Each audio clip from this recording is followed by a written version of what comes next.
James Allen, 18. siječnja.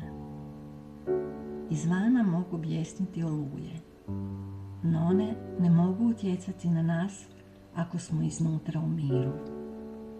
Kao što pokraj ognjišta nalazimo sigurnost i od najžešće oluje, tako je srce koje je postojano u znanju istine prebiva u miru, čak i usred borbe i previranja. Ni ljuti protivnici, ni svi nemiri svijeta ne mogu nas naljutiti ni uznemiriti ako mi ne pristanemo na to. Štoviše, ako je u našem srcu mir, vanjski će ga nemiri još više produbiti, još čvršće ukorijeniti i potaknuti na potpunije izražavanje miroljubivim djelima koja omekšavaju ljudska srca i prosvjetljuju umove.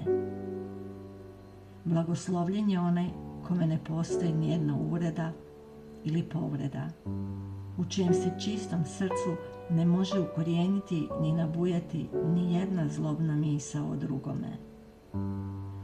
Onaj tko o drugome govori loše ne može pronaći put mira. Pročišćenje je po naravi žestoko. Promjena je uvijek bolna.